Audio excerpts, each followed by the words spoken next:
Est-ce que vous évitez d'affronter les autres tout le temps parce que vous avez peur d'être blessé, parce que vous avez peur de les blesser, ou peut-être même vous avez peur de les fâcher? Eh bien, aujourd'hui, vous devez apprendre des moyens sains de s'y prendre avec les défis des relations. Tout de suite à l'antenne.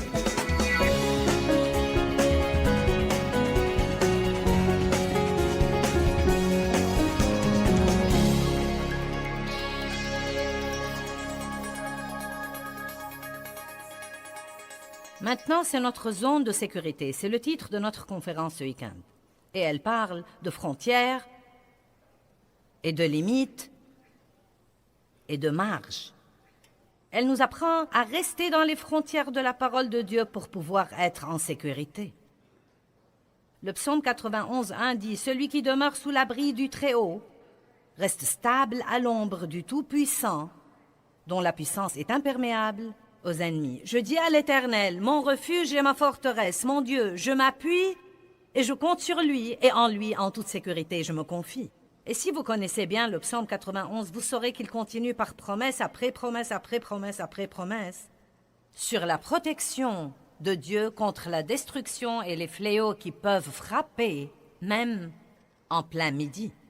Mais il y a une note importante en bas de page dans la Bible amplifiée, en bas du chapitre, qui dit « Les promesses riches de ce psaume tout entier dépendent de répondre aux conditions des 2 premiers versets. » Donc je crois personnellement que l'abri, c'est les frontières de la parole de Dieu. Dieu ne nous dit jamais de faire quelque chose qui ne soit pas pour notre bien. Même quand je vous ai parlé auparavant de donner, Dieu n'essaie pas de vous prendre votre argent. Si vous faites ce que la parole de Dieu vous dit de faire concernant les finances, qui n'est pas donner le tout, mais donner une partie, épargner une partie et dépenser une partie, Dieu veut que vous jouissiez de ce que vous avez. Mais il ne veut pas que vous dépensiez tous les sous qui vous tombent sous la main, puis utilisez toutes les cartes de crédit qui vous tombent sous la main, car ce qui arrive, c'est que vous vivez en dehors de vos frontières, parce que votre frontière, c'est ce que vous avez. Quand vous commencez à dépenser ce que vous n'avez pas, vous vivez en dehors de vos frontières et vous vous retrouverez dans un gâchis, dans ce piège-ci, dans ce piège-là, dans ce piège-ci et dans d'autres pièges. Et donc il y a toutes sortes de frontières dans la parole de Dieu. Elles ne sont pas là pour nous rendre malheureux et pour nous mettre en prison. Ce sont des choses que Dieu nous encourage à respecter. Celle-ci a une porte. Je peux sortir si je veux et aller faire ce qui me plaît. Dieu me donne le libre arbitre. Je peux faire tout ce qui me plaît. Mais si je choisis, dites choisis, si je choisis de mon plein gré de rester à l'intérieur des frontières de la parole de Dieu, j'aurai alors une vie si merveilleuse. Et j'ai vécu assez longtemps pour expérimenter tout ça. Et je pourrais vous épargner beaucoup de douleurs et d'angoisses, et beaucoup de temps si vous voulez croire ce que je vous dis aujourd'hui. Par exemple, la parole de Dieu dit que vous devez pardonner à vos ennemis, que vous devez pardonner à ceux qui vous blessent, qui vous font du mal, qui vous exploitent et qui vous traitent injustement et inéquitablement. Eh bien, Dieu vous dit de faire ça pour votre bien. Il ne s'agit pas de ce que vous faites pour vos ennemis. Dieu vous dit de pardonner pour votre bien. Vous vous rendez service à vous-même quand vous pardonnez, car si vous pardonnez, vous n'aurez plus tout ce supplice au-dedans de vous. Vous ne passerez pas votre vie fâché contre quelqu'un qui s'amuse quelque part et se fiche pas mal de ce que vous ressentez. Vous ne passerez pas votre vie exaspérée à cause de quelqu'un qui a déjà décidé ce qu'il va faire. Vous pouvez aller de l'avant et vivre la vie que Dieu veut que vous viviez et mettre vos ennemis entre les mains de Dieu. Eh bien, il y a une liberté. J'ai détesté mon père pendant des années parce qu'il avait abusé de moi sexuellement dans mon enfance. Je n'étais pas libre. Quand votre cœur est rempli de haine et d'amertume et de colère et de ressentiment, vous n'êtes pas libre. Mais quand j'ai commencé à obéir à la parole de Dieu, non seulement aller à l'église et écouter les sermons et ne pas les mettre en pratique, mais quand j'ai vraiment commencé à vivre selon la parole de Dieu, cette haine s'est dissipée. J'ai en fait commencé à m'occuper de l'homme qui a passé sa vie à abuser de moi. Je me suis occupée de lui jusqu'à sa mort. Il a finalement reçu le Christ comme son sauveur. C'était une merveilleuse expérience. Donc si nous vivons à l'intérieur des frontières de la parole de Dieu, et là je veux le dire à nouveau, n'allez pas à l'église pour écouter les sermons et applaudir et dire Amen et rentrer chez vous et ne pas faire ce que dit la parole. Nous devons faire ce que dit la parole de Dieu, sinon elle ne va pas travailler dans notre vie. Et si vous restez vraiment dans les frontières et dans les limites de la parole de Dieu, ce sera votre zone de sécurité. Je suis en sécurité. Maintenant, le diable peut venir contre moi, mais à dire vrai, il n'y a pas une chose qu'il peut me faire à long terme. Il peut m'exaspérer, il peut me mentir, mais vraiment, il ne peut rien me faire qui soit en dehors du plan de Dieu pour moi, parce que Dieu veillera sur nous et s'occupera de nous tant que nous resterons dans les frontières de sa parole. Amen. Donc c'est un cours de remise à niveau. Maintenant, nous passons tellement de temps à parler des personnes qui nous exaspèrent, mais nous ne leur parlons pas à eux des choses qu'ils font et qui nous exaspèrent. Et donc, nous ne sommes vraiment pas très bons en confrontation. Et la confrontation est une frontière. C'est une marge ou c'est une limite que nous mettons dans notre vie. Cela veut dire que vous ne pouvez pas aller plus loin que ça. Vous devez mettre des limites dans votre vie, comme par exemple ma fille. Tout le monde est différent. Une de mes filles a la politique de la porte ouverte. Vous pouvez venir chez elle quand vous voulez et entrer. Pas besoin d'appeler. Ça lui est égal si je frappe ou non. Elle dit « Oui, viens, viens, oui ». Elle est de celles qui disent « Bien sûr, passez n'importe quand, vous savez ». Mon autre fille a habité à côté de chez moi pendant quelque temps et elle me disait « Je préfère que tu ne viennes pas sans appeler, maman ». Eh bien, au début, j'étais comme « Je suis ta mère ». Mais vous savez quoi? J'ai dû comprendre que c'était sa barrière, son droit de la mettre. Elle n'essayait pas d'être impolie avec moi. Elle me faisait savoir ce dont elle avait besoin dans sa vie. Et les gens différents ont besoin de choses différentes. Et nous devons non seulement mettre des frontières ou des limites pour les autres, mais encore nous devons respecter les autres et respecter leurs limites dans la vie et ne pas nous vexer parce que tout le monde est différent. Amen? Maintenant, vous savez, je peux être accueillante si je le fais exprès, mais je n'ai pas le don de l'hospitalité. Et vous savez, je suis le genre de personne qui dit aux autres « Ne venez pas chez moi sans appeler ». Donc c'est plutôt intéressant. Je suis comme ma fille, et pourtant, le fait qu'elle soit comme ça m'a dérangée. Vous me suivez là-bas? Les gens ont le droit d'avoir des frontières. Et nous devons respecter ces frontières. Maintenant, certains se demandent probablement à propos du chien. Finissons-en avec le chien car vous y pensez. Vous savez, j'utilise l'exemple du chien de votre voisin qui salit votre pelouse. Et si vous n'avez pas de clôture, ce n'est pas de sa faute. Un type qui promenait ses deux chiens l'autre jour nous a dit à Dave et à moi « Mes chiens aiment bien votre jardin ». Je ne pouvais pas me vexer car je n'avais pas de clôture autour de mon jardin. Mais si vous avez une clôture, si vous avez une frontière, si vous avez une limite, alors, vous savez, votre voisin devrait être pratiquement fou pour prendre son chien, le faire passer au-dessus de la clôture de votre jardin et lui dire « Allez, Fido, va à la salle de bain, vas-y, marche sur la belle pelouse de Madame Joyce, c'est bon maintenant. Allez, rentrons à la maison. » Et nous rentrons à la maison. Donc, ce que nous devons faire, c'est de mettre quelques clôtures dans notre vie. Pauvre bébé. Je suis désolée.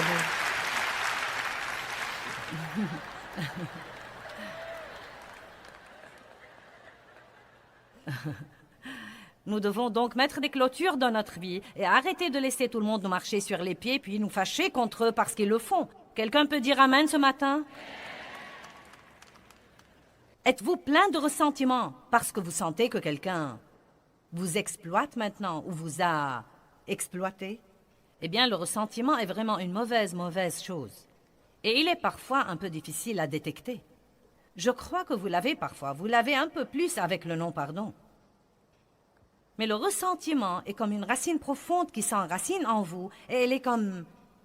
Elle fait quelque chose dans votre attitude. C'est presque plutôt comme un... Vous savez, cette chose qui est juste. Vous savez, nous ne sommes pas ouvertement fâchés contre vous, mais nous sommes... Juste, tu m'embêtes plutôt. Tu sais, je t'en veux plutôt. Je n'aime pas que tu sois béni et je n'aime pas que tu passes me voir. Et je n'aime pas ton allure. Vous savez, juste...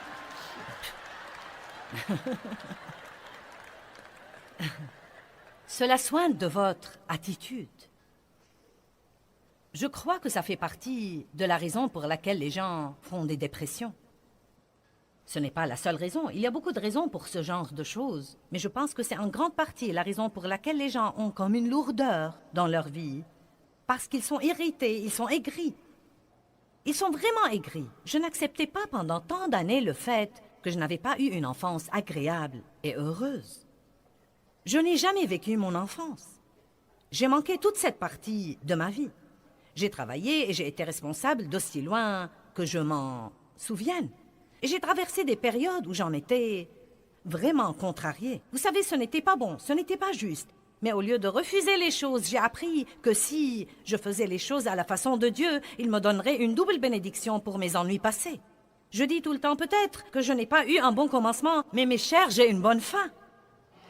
Et c'est comme ça que vous devez voir les choses. Peut-être que vous n'avez pas tout ce que vous voulez, et peut-être qu'il y a des gens qui ne vous ont pas traité comme il faut, mais prenez votre part de la responsabilité. Peut-être que vous aussi n'avez pas parlé franchement. Peut-être que vous n'étiez pas prêt à affronter. Peut-être que vous avez mis des limites et vous ne les avez pas imposées. Vous dites au petit Johnny, « Si tu fais ça encore une fois, tu resteras à la maison toute la journée. » Maintenant, vous avez mis une limite.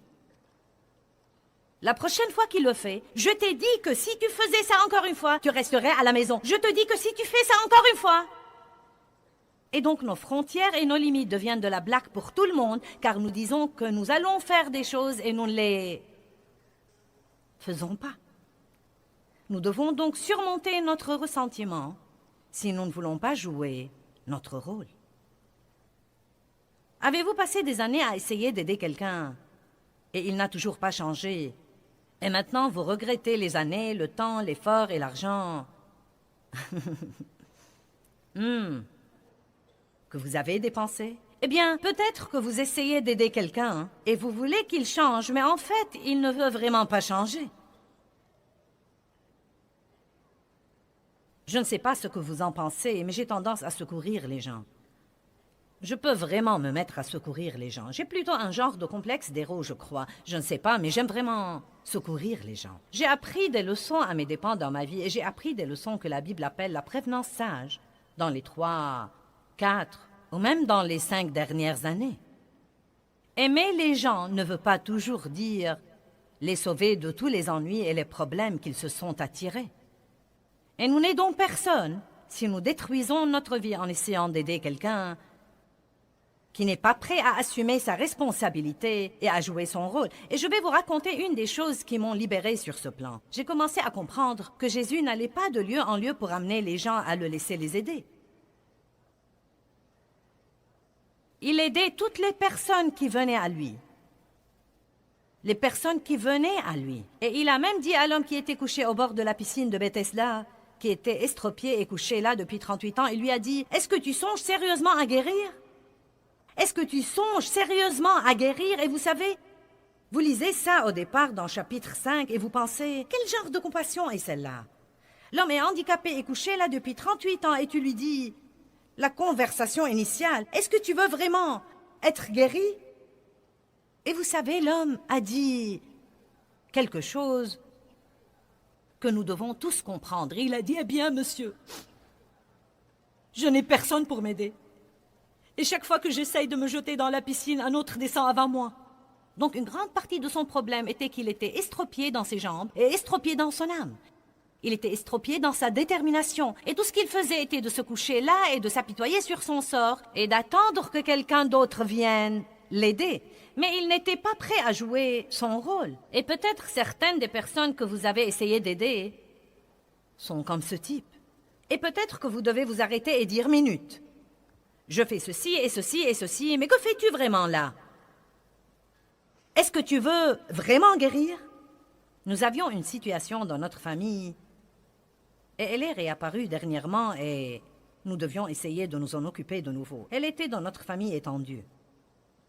Un membre de notre famille avait gâché sa vie avec la drogue et l'alcool et c'était vraiment un vrai gâchis. Et donc, il a demandé de l'aide. Le Seigneur soit loué, nous voulons aider les gens. Donc, nous avons passé 4 ans, temps, argent, effort, prière, médecin, conseil, non mais tout ce qu'on peut imaginer Et les choses se sont beaucoup améliorées. Mais cela m'épuisait pratiquement. Et donc, j'ai commencé à sentir que je devais maintenant, vous savez, reculer un petit peu et le laisser se remettre sur pied tout seul. Vous savez, être toujours là, mais vous ne pouvez pas être éternellement là pour quelqu'un. Et dès qu'il a été tout seul, il a recommencé. C'est ce qu'il a fait. Ça aurait pu être très décourageant pour moi de penser « J'ai perdu 4 ans et j'ai dépensé tout cet argent et tout ce temps et tout cet effort. » Mais je n'ai pas regardé la chose comme ça car je crois que les gens méritent une chance. Et j'ai senti que nous lui avons donné une chance de se rétablir, que Dieu nous a utilisés pour lui donner une chance. Et je crois que des graines ont été semées et j'ai continué à prier. Eh bien, les années ont passé et il a continué dans le même gâchis et c'est même devenu pire. Et donc, de temps en temps, nous recevons, vous savez, des appels ou ceci ou cela. J'ai besoin d'argent, j'ai besoin de ceci, de cela. Et je lui dis, je ne vais pas faire ça. Je ne vais vraiment pas faire ça. Tu ne vas pas m'exploiter. Regardez-moi chacun de vous. Dieu ne vous a pas appelé à laisser les gens vous exploiter. Ce n'est pas ça l'amour. L'amour, ce n'est pas laisser les gens vous exploiter et profiter de vous. L'amour, c'est être mené par l'esprit pour savoir qui aider et comment les aider et combien les aider et que faire pour eux ou ne pas faire pour eux. Et je crois parfois que comme chrétiens, nous sommes vraiment déboussolés sur ce plan, car nous croyons que si nous ne donnons pas toute notre vie à quelqu'un dont la vie est gâchée, c'est que nous ne l'aimons pas et c'est que nous ne nous sacrifions vraiment pas. Et nous sommes censés nous sacrifier pour aider les autres. Nous devons nous sacrifier pour les autres. Mais Dieu ne nous demande pas d'être. Il ne nous demande pas de laisser quelqu'un d'autre ruiner notre vie alors qu'il ne veut même pas vraiment changer ou être aidé. Quelqu'un peut dire amen à ça? Donc là, nous avons reçu une lettre et des appels téléphoniques, et ceci s'est produit 2 ou 3 fois au cours des années dernières. Eh bien, tu sais, je m'occupe de lui maintenant, et c'est un parent à toi, et je sens que tu dois faire ceci et faire cela. Et comment peux-tu te faire appeler ministre si tu ne fais pas ça? Et comment est-ce que tu peux dire que tu es leader dans le corps de Christ si tu ne fais pas ça? Mais vous savez quoi? La Bible nous dit que nous ne devons absolument pas nous détourner ou nous écarter de notre but principal dans la vie. Et laissez-moi vous dire quelque chose.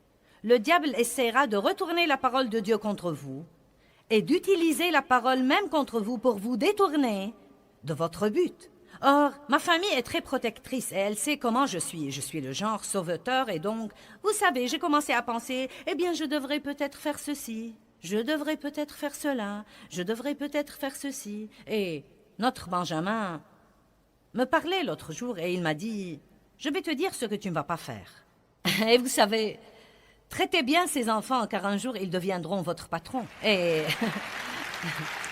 il est maintenant le directeur général de tout notre ministère aux États-Unis et donc, de temps en temps, il entre là et dit à sa maman ce qu'elle devrait faire. Et il le fait parce qu'il m'aime et qu'il veut me protéger. Et Dave fait la même chose. Vous savez, Dave me dit ce que je ne devrais pas faire et ce que je devrais faire. Et vous savez, parfois je leur dis, est-ce que vous devez toujours me dire que faire? Vous savez, mais c'est pour ma protection parce que nous ne prenons pas toujours les meilleures décisions. Et donc, ils savent comment je suis et ce que serait ma tentation. Eh bien oui, eh bien, je crois que ce n'est pas un très bon exemple. Et vous savez, peut-être que je devrais faire ceci et faire cela. Mon Benjamin m'a dit, voici ce que tu peux faire et ce que tu ne peux pas faire. S'il y a un centre de traitement et que ça exige de l'argent et que tu veux vraiment faire ça, ça va. Si tu veux envoyer quelqu'un pour surveiller la situation, ça va. Mais voici ce que tu ne vas pas faire. Tu ne vas pas réintégrer cette personne dans ta vie quotidienne. Tu te sens bien maintenant. Tu as de l'énergie. Tu portes du fruit. Tu jouis de ta vie. Et tu ne vas pas laisser quelqu'un qui ne veut même pas vraiment s'aider lui-même, revenir dans ta vie, te voler tout ça. Eh bien, aidez les gens.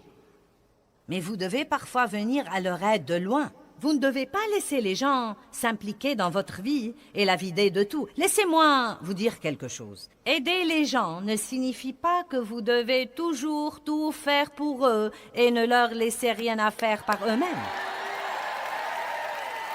Et croyez-moi, si ce type montrait un peu d'intérêt pour s'aider lui-même et faire un petit effort, nous nous mettrions en 4 pour lui. Mais je ne vais plus avoir de relation unilatérale dans ma vie où quelqu'un ne fait que prendre et je ne fais que donner. Je ne crois pas que ce soit de la piété.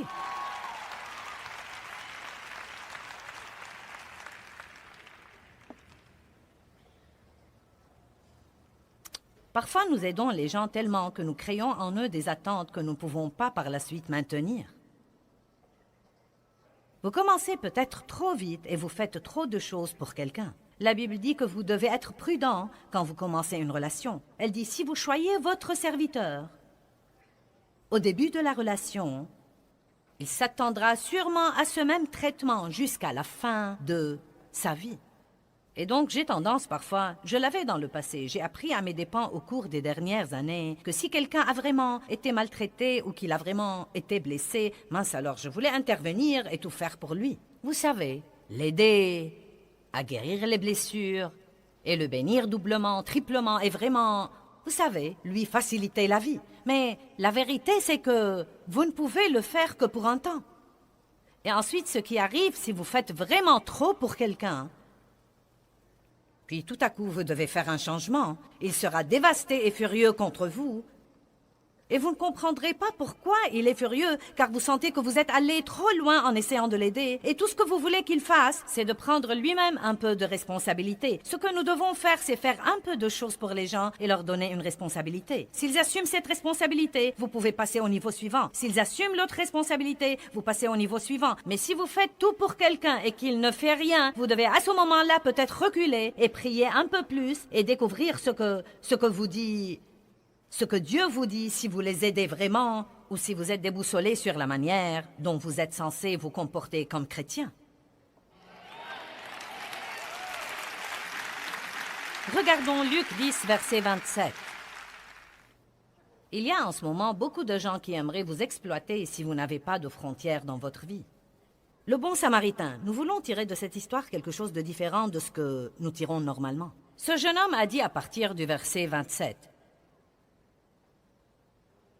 Il avait posé une question à Jésus sur ce qu'il devrait faire pour avoir la vie éternelle.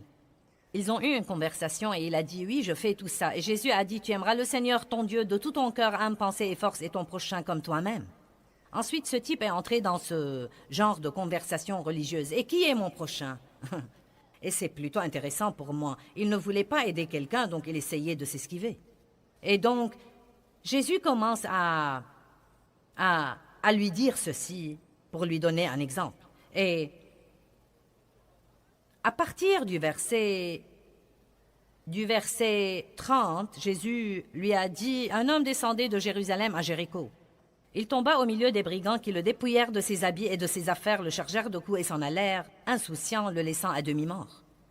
Il s'est trouvé qu'un sacrificateur descendait par là et il passa outre. Un lévite arriva aussi et passa outre. Verset 33. Mais un samaritain arrive.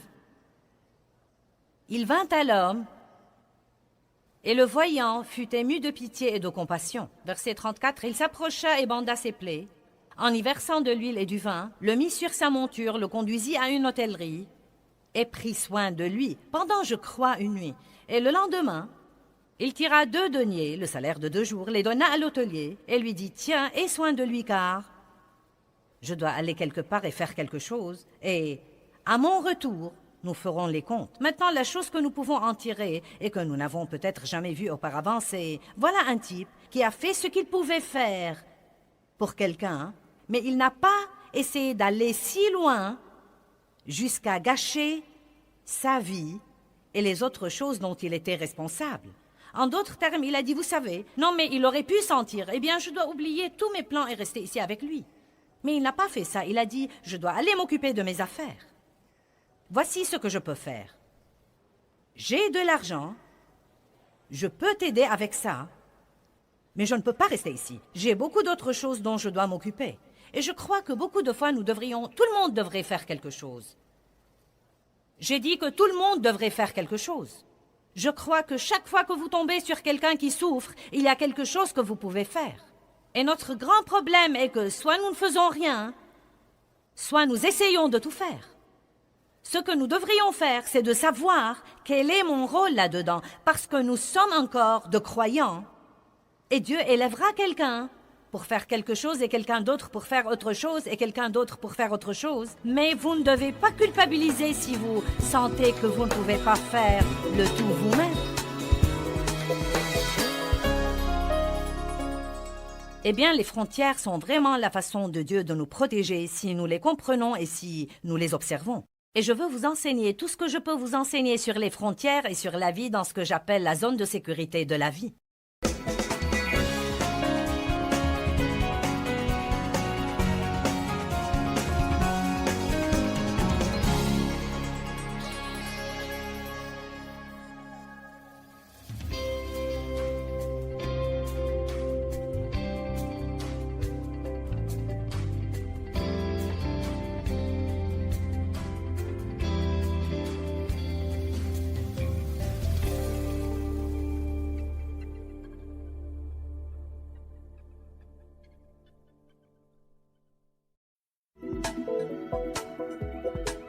Est-ce que vous sentez parfois que les gens que vous aidez essayent de vous exploiter et que cela vous amène à ne plus vouloir aider les autres? Eh bien, vous pouvez apprendre aujourd'hui avec nous à être vraiment utile aux autres et à les aider sans vous faire du mal en faisant cela.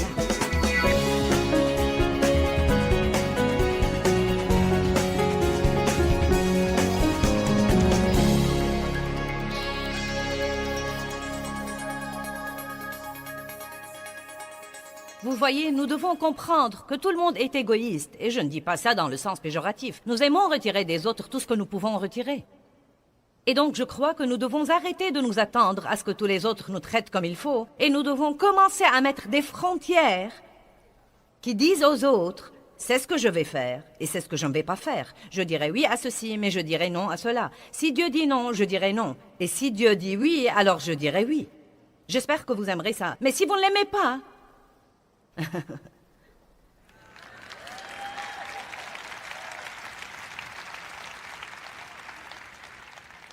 Écoutez-moi bien. Quand vous faites ça de la mauvaise façon pendant des années, il y a des gens assis ici aujourd'hui qui peuvent pratiquement se lever et dire « C'est une parole de connaissance de Dieu pour moi, car je sais que Dieu essaye de s'occuper de moi. Je sais que Dieu essaye de me parler, et je sais plutôt ça, mais je n'ai... »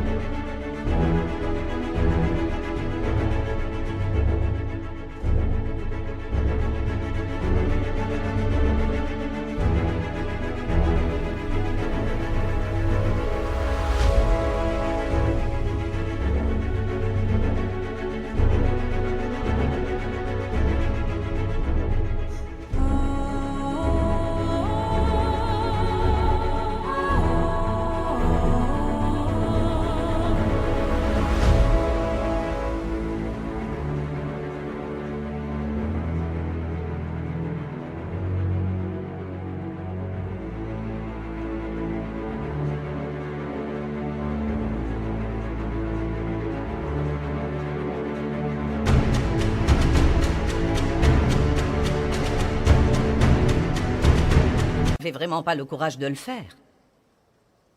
Et quand je vois quelqu'un comme toi me dire qu'il passe par les mêmes choses et ce que je devrais faire, je me dis bien, je sais que je devrais faire ça, mais laissez-moi vous dire quelque chose. Il y a toujours une partie de vous qui est adonnée à le faire de la mauvaise façon. Quand vous commencez à bâtir des frontières et des barrières que vous n'aviez jamais auparavant, et que vous commencez à affronter des gens que vous n'aviez jamais affrontés auparavant, je peux vous assurer qu'ils ne vont vraiment pas aimer ça. Si vous vous attendez à ce qu'ils disent merci... Waouh! Merci, je savais plutôt que je déraillais, mais j'attendais que tu viennes me le dire. Ça ne va pas arriver. Même Dave et moi... Non, mais même quand l'un de nous doit affronter quelque chose avec l'autre, la plupart du temps, s'il essaye de m'affronter, je ne lui dis pas « Oh, merci, j'aime cette correction ». Et la plupart du temps, si je lui dis quelque chose, il ne me dit pas ça non plus. Il me dit « De quoi parles-tu ? Tu regardes trop de sport à la télé ? Qu'entends-tu par là ? Qu'entends-tu par là ?» Mais nous avons tous les deux remarqué, vous affrontez les choses, puis vous les laissez à Dieu, vous ne maltraitez pas la personne et... peu de temps après, les choses commencent à changer. Si vous ne faites pas savoir aux autres ce dont vous avez besoin, vous ne pouvez pas les blâmer de ne pas vous l'avoir donné. Les femmes aiment faire allusion aux choses, mais ça ne marche pas avec les hommes. Faites-leur comprendre les choses. Amen? Bien, donc, La confrontation protège vos frontières. Il y a un autre point dont je veux vous parler, puis je vais passer à un enseignement sur les marches. Vous devez faire attention aux gens que vous introduisez dans votre vie et à l'intimité que vous leur accordez. Amen.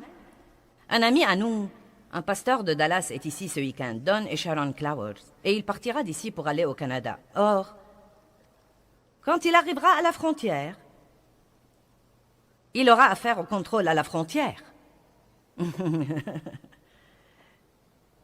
Et le problème que nous avons, c'est que même si nous avons des frontières, nous n'avons pas de contrôle. Vous voyez, tous les pays, ou chaque pays dans le monde, a des gardes armés à ses frontières. Et quand Don essaiera d'entrer au Canada, ils vont lui demander « Que vas-tu faire là? Quel est ton but? Quel est ton motif? » Laissez-moi vous dire quelque chose. Tous ceux qui veulent être vos amis n'ont pas toujours un bon motif. Et vous devez être assez intelligent pour discerner très vite s'ils vont ajouter à votre vie ou bien vider votre vie. Amen. Je vais répéter. Nous devons arriver à pouvoir discerner très tôt dans une relation. Est-ce que cette personne va ajouter quelque chose à ma vie? Ou est-ce que cette personne va me vider de tout?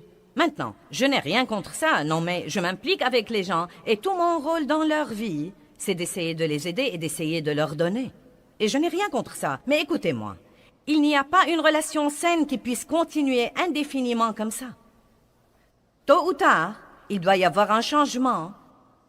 Comme quoi, cette personne non seulement soustrait de votre vie, mais encore elle ajoute à votre vie.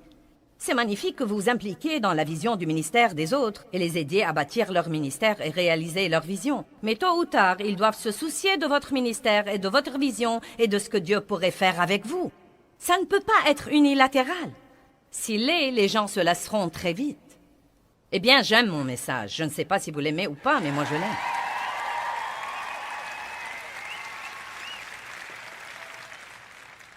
Donc, quand Don va essayer d'entrer au Canada, ils vont lui dire « Quel est ton but?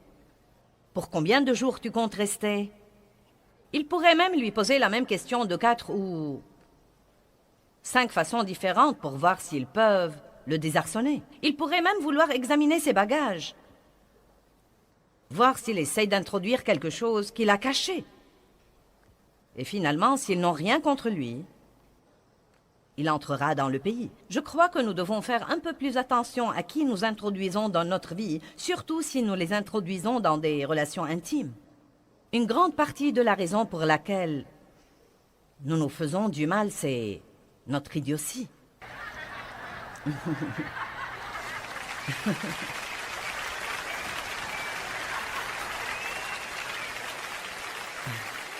Eh bien, je n'arrive pas à croire que tu m'aies fait ça.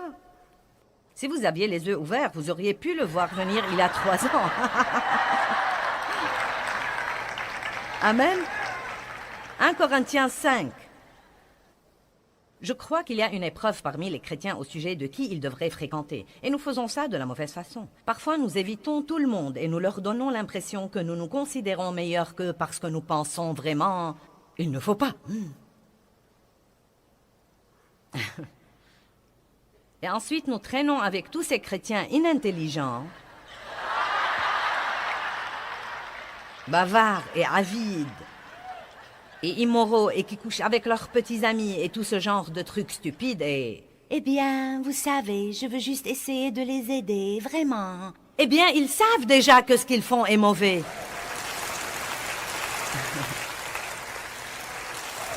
Donc, écoutez ça. 1 Corinthiens 5, 9. Je vous ai écrit dans ma lettre précédente de ne pas avoir des relations étroites et habituelles avec les débauchés. Non pas de façon absolue avec les débauchés de ce monde ou avec les cupides, et les ravisseurs, et les tricheurs, et les voleurs, ou avec les idolâtres, car il vous faudrait alors complètement sortir du monde et de la société humaine. Donc, vous savez, comprenez que si vous essayez d'être un chrétien qui ne touche jamais à rien dans le monde, non mais vous allez avoir du mal parce qu'il y a beaucoup de trucs là-bas. Mais il dit, maintenant ce que je vous dis, c'est de ne pas avoir des relations avec quelqu'un qui se nomme frère, mais est impudique ou cupide ou idolâtre, dont l'âme est attachée à n'importe quel objet, et il continue ou ivrogne, ou ravisseur, ou voleur, ou tricheur. Et il dit, vous ne devez même pas manger avec quelqu'un comme ça. Maintenant, l'hypothèse ici est que c'est une personne qui sait tout et quand même fait ce qu'il ne faut pas faire. Évidemment, il y a des chrétiens sur tous les niveaux de maturité spirituelle, et nous ne disons pas de ne pas les aider pour les élever au niveau suivant. Mais vous savez, mettons par exemple que quelqu'un écoute mes sermons depuis 20 ans. Et si vous écoutez mes sermons depuis 20 ans, vous devez savoir quelque chose. Et donc, mettons qu'il écoute mes sermons depuis 20 ans. Il doit donc certainement savoir. Vous ne pouvez pas m'écouter pendant 20 ans et ne pas savoir que c'est mauvais de potiner et de médire des autres. Donc, disons que maintenant j'ai un ami qui, bien qu'il m'ait écouté pendant 20 ans, chaque fois que nous nous rencontrons, il ne fait que médire des autres. Maintenant, je dois mettre une frontière, parce que sinon, je ne vais pas rester en sécurité. Car si je continue à parler et ouvrir mon cœur à cette personne qui empoisonne continuellement mon esprit avec le commérage, à ce moment-là, je vais me retrouver dans un piège et peut-être avoir mauvaise conscience à l'égard de quelqu'un juste à cause de ce que cette personne dit, et ce qu'elle dit n'est peut-être même pas vrai. Je dois donc l'affronter, que tout le monde dise affronter. Combien d'entre vous n'aiment pas la confrontation? Bon. Eh bien, à vrai dire, moi non plus. Vous ne pensez pas probablement que c'est le cas parce que je n'ai pas l'air d'avoir trop de problèmes à le faire ici. Mais lorsqu'il s'agit de relations individuelles et de personnes dont vous voulez être bien vues, vous savez, je n'aime pas côtoyer les gens fâchés. Et donc, beaucoup de fois, quand vous affrontez quelqu'un, vous devez supporter la crise qu'il va piquer pendant les 3 jours suivants. Et donc, nous préférons éviter ça et nous essayons de faire disparaître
par la prière les choses dont Dieu veut que nous nous occupions.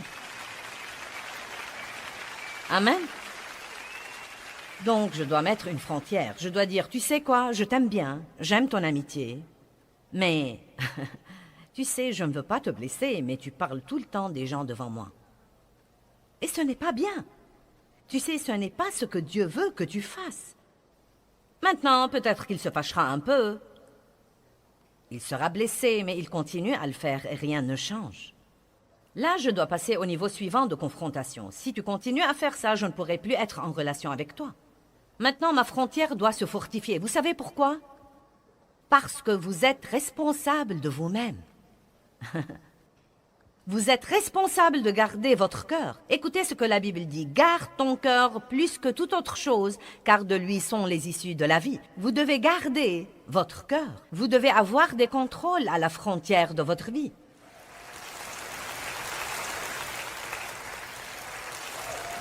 Et vous savez, il y a trop de choses que nous devons faire et que nous ne faisons pas au nom de ce que nous considérons être l'amour. Et je ne sais pas si vous l'avez remarqué ou pas, mais Jésus était très franc. Et je vais vous montrer un autre cas que je trouve très bon. Allons à Galates chapitre 2, verset 11. Paul dit, vous savez, il se présentait en ce moment aux autres apôtres. Il était seul pour longtemps et maintenant il est finalement venu se présenter aux autres apôtres. Donc, comprenez ceci. Il ne connaissait même pas bien ces types. Ils avaient une grande réputation. Et lui, il commençait à avoir une réputation. Mais ils étaient tout en groupe et il était tout seul. Maintenant, vous pensez peut-être que dans ce genre de situation, il pourrait se sentir sous pression. Vous savez, il pourrait tout accepter juste pour pouvoir s'intégrer au groupe. Nous faisons ça parfois.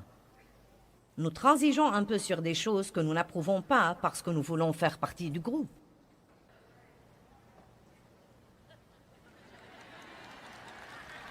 Ne faites pas comme si vous ne saviez pas de quoi je parle. Mais écoutez ça. Mais quand Pierre vint à Antioche, dit Paul, j'ai protesté et je me suis opposé à lui ouvertement concernant sa conduite là-bas, parce qu'il était répréhensible et condamné. Car avant que soient venus des gens de l'entourage de Jacques, il prenait ses repas avec ceux des nations, les convertis, mais après leur arrivée, il se mit à se dérober et se tint à l'écart de ceux des nations et mangea séparément, de peur que les circoncis ne le rejettent. Donc voici ce qu'il a dit. Écoute, Pierre,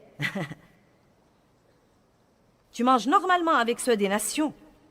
Tu communies normalement avec ces gens-là parce que tu sais que Dieu les a intégrés dans l'alliance. Mais maintenant, tes autres amis fanatiques arrivent de Jérusalem. Et donc maintenant, tout à coup, pour leur faire plaisir, tu ne traites plus ces gens comme tu devrais les traiter. Et donc Paul entre dans cette situation tout seul essentiellement.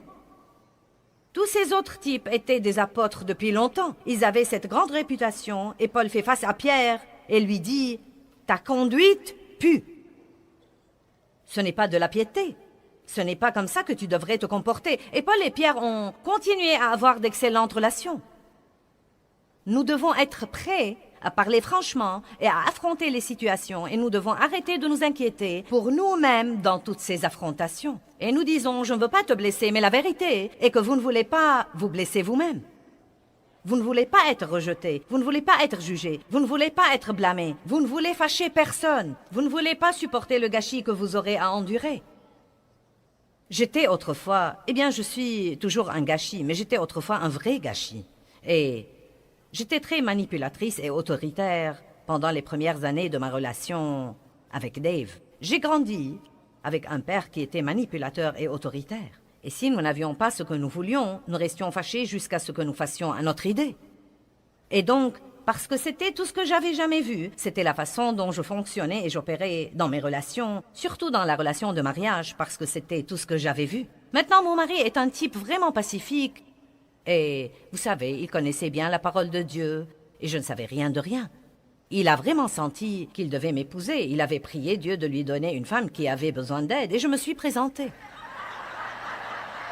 Je ne crois pas qu'il savait de combien d'aide j'avais vraiment besoin, mais il n'a pas fallu longtemps pour qu'il se dise « Dans quoi me suis-je embarquée ?»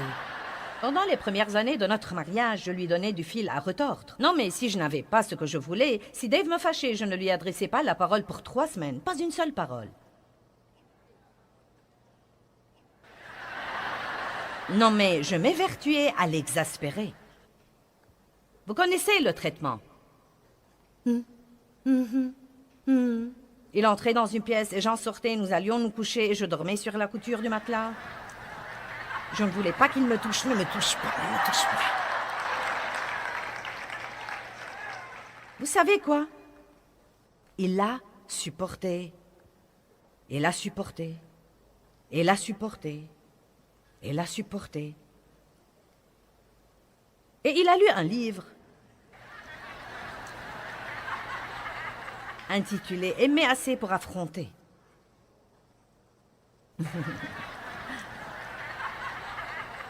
Et il a senti que Dieu lui a mis ce livre entre les mains parce qu'il était temps pour moi de grandir. Et il savait que s'il ne commençait pas à m'affronter, cela n'arriverait jamais. Quand vous vivez avec quelqu'un qui a de mauvaises habitudes, ce serait agréable de croire qu'il y aura un flash du ciel qui le changera, mais la vérité c'est que Dieu vous utilisera.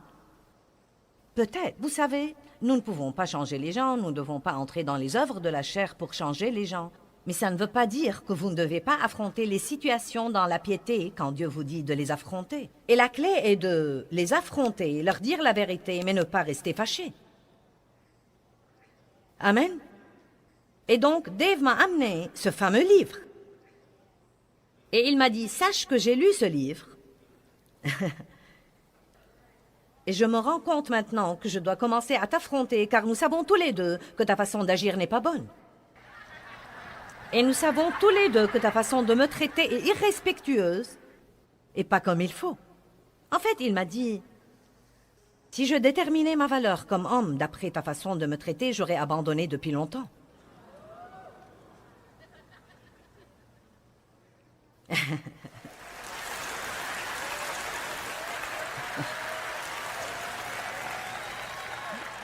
Voyons.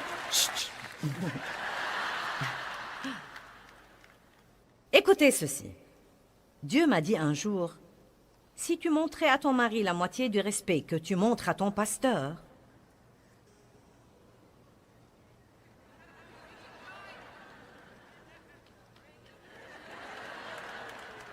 donc je l'avoue, j'étais un gâchis. Mais je peux vous dire la vérité. S'il ne m'avait pas affronté, je n'aurais jamais changé. Et je lui avais demandé la raison pour laquelle il avait attendu si longtemps. Et il m'a dit, je savais au début que je ne pouvais rien faire parce que tu avais tant de problèmes et tu avais tant de souffrances et de blessures que si j'avais commencé à venir contre toi les quelques premières années, tu m'aurais quitté et je l'aurais fait. Donc il y a un timing pour les choses. Il y a un temps pour affronter, il y a un temps pour ne pas affronter. Parfois vous devez attendre et prier, mais quand Dieu vous dit qu'il est temps d'agir, vous devez agir. Donc je ne demande à personne de rentrer à la maison et de commencer... Vous savez, bien, j'ai écouté ce message formidable aujourd'hui. Et vous savez quoi, nous allons mettre quelques frontières et quelques barrières dans cette maison.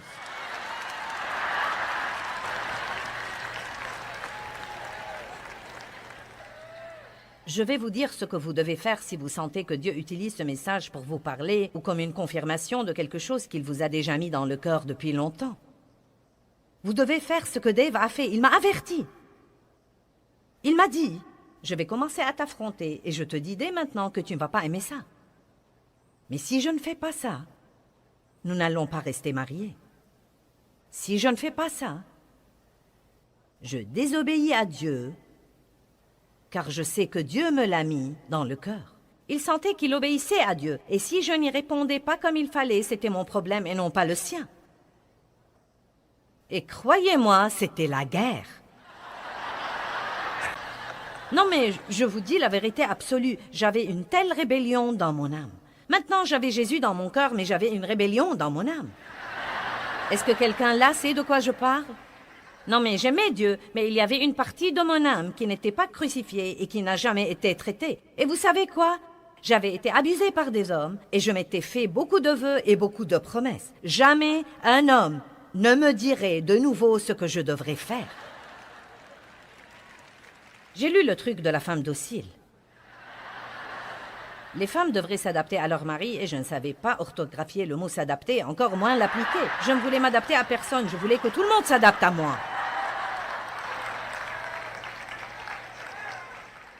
Avez-vous jamais vu un petit enfant piquer une crise? Non, mais une vraie crise? Eh bien, écoutez, nous pouvons piquer des crises dans nos âmes. Non, mais au-dedans de moi, c'était comme... Je ne pouvais plus supporter. C'était le moment où je me suis allongée sur le plancher et je me suis accrochée au pied des meubles. Vous vous rappelez? Je vous en ai déjà parlé. Non, mais littéralement, la guerre dans mon âme était si grande et si puissante, et une partie de moi voulait obéir à Dieu, mais cette autre partie de moi était si rebelle parce que j'étais en réalité comme ça depuis si longtemps. Et je me rappelle un jour où j'étais allongée sur le plancher de mon bureau et que je m'accrochais au pied de mes meubles et que je disais « Dieu, s'il te plaît !» S'il te plaît, Dieu, s'il te plaît, s'il te plaît, s'il te plaît, s'il te plaît, tu dois m'aider. Non, mais je voulais aller à la pièce où Dave était et lui donner un coup sur la tête avec quelque chose. Non, mais je voulais lui arracher les cheveux. Et ce qui faisait empirer les choses, c'est que je savais qu'il avait raison. Allez, est-ce que j'ai des sœurs ici aujourd'hui?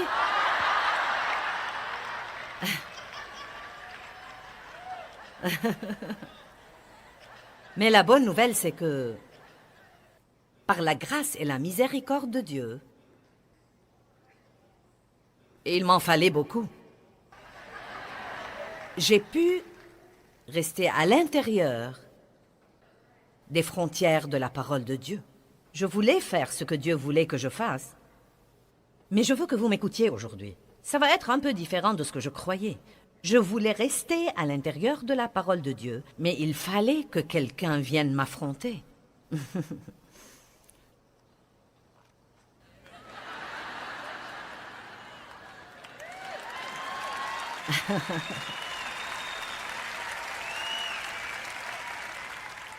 Maintenant, au cas où vous êtes assis là à penser aux personnes que vous devez affronter, je devrais probablement dire ceci et vous demander d'être un peu ouvert à si oui ou non vous devez être affronté sur certains plans.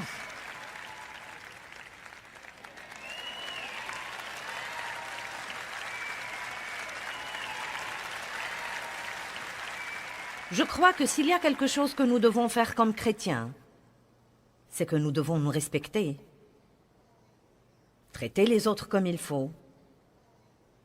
Nous devons respecter les frontières des autres. Et je me suis pratiquement décidée à ne pas être en relation avec des gens qui ne me respectent pas et ne respectent pas mes frontières. Et je sais que pour garder les choses comme il faut dans ma vie, il faut affronter les gens de temps en temps, et je n'aime pas ça. Ce n'est pas plus drôle pour moi que pour vous. C'est même plus dur pour moi que pour vous à cause de la façon dont j'ai été élevée. Mon père était furieux tout le temps. Et une des situations où je commence à céder si je ne reste pas vraiment dans la prière, c'est que parfois je ne veux pas fâcher quelqu'un parce que j'ai vécu toute ma vie frustrée et fâchée dans une zone de guerre. Et surtout si c'est quelqu'un de proche, ça ne me dérange pas trop si c'est quelqu'un de lointain, mais si c'est quelqu'un que je dois côtoyer et le voir fâché, je n'aime pas ça. Et donc je dois faire ça par la foi, tout comme je vous demande de le faire par la foi. Et là encore, ne rentrez pas à la maison pour commencer un tas de trucs. Vous devez prier, mais j'imagine que beaucoup d'entre vous avez des choses qui se passent dans vos relations où les gens vous exploitent. Vous le savez et Dieu le sait également. Dieu essaye de s'occuper de vous là-dessus. Il y a ceux d'entre vous qui avaient exploité les autres. Vous n'avez pas du tout respecté leurs frontières et leurs barrières. Et il est temps pour chacun d'entre nous de grandir et de comprendre que nous devons commencer à faire ce que Dieu nous dit de faire. Amen.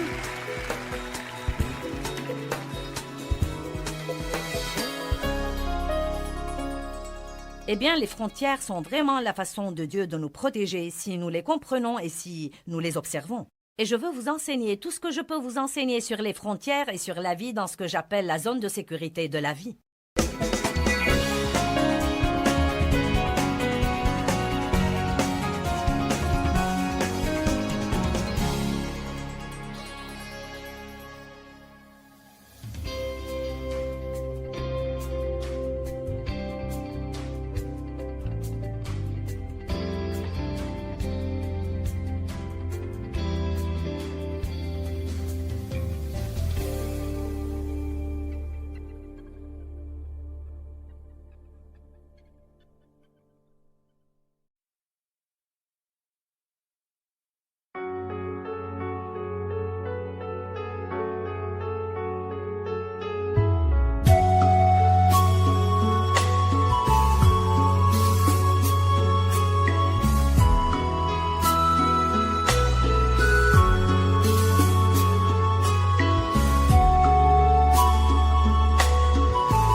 khắp phương trời vẫn nhớ tới quê hương. Người về đây thăm làng trù quê mẹ và làng sen quê cha, xúc động bồi hồi người rơi giọt lệ thương mái nhà tranh.